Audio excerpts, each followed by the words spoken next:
অনেকেই হিরো আলমকে উপদেষ্টা হিসেবে দেখতে চায় বলে মন্তব্য করেছেন তিনি নিজেই।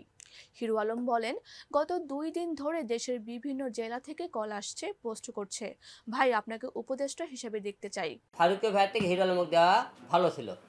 চলচ্চিত্র নির্মাতা মোস্তফা সরোয়ার ফারুকীর অন্তর্বর্তী সরকারের উপদেষ্টা হিসেবে শপথ নেওয়া প্রসঙ্গে আয়োজিত সংবাদ সম্মেলনে তিনি এই কথা বলেন। মঙ্গলবার রাজধানীর রামপুরায় নিজ অফিসে এই সংবাদ সম্মেলন করেন হিরো আলম। ফারুকী উপদেষ্টা হিসেবে নিয়োগ পাওয়ার পর থেকেই সামাজিক যোগাযোগ মাধ্যমে চলছে নানা বিতর্ক। পাশাপাশি বিভিন্ন রাজনৈতিক দলও ফারুকী উপদেষ্টা হিসেবে নিয়োগ পাওয়ায় তীব্র প্রতিবাদ জানিয়েছে। এ প্রসঙ্গে সংবাদ সম্মেলনে হিরো আলম বলেন, ছাত্র আন্দোলনে ফারুকী ভাইয়ের কোনো ভূমিকা দেখিনি, মাঠে দেখিনি, দু একটি স্ট্যাটাস দিতে দেখেছি। জনগণ মনে করেন মোস্তফা সরোয়ার ফারুকী ভাইয়ের চেয়ে হিরো আলমের যোগ্য, কারণ হিরো আলম আন্দোলনের সময় মাঠে ছিল। জনগণ ফারুকী ভাইকে মেনে নেয়নি। যেসব ছাত্র শহীদ হয়েছেন তাদের পরিবারের কাউকে উপদেষ্টা করা যেত বলে মনে করেন তিনি।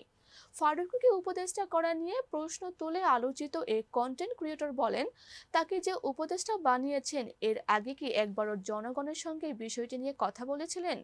সে দেশের জন্য কি করেছে? রাজনীতি থেকে ইস্তফা দিয়েছেন জানিয়ে হিরো আলম বলেন, আমি রাজনীতিতে আর ফিরবো না।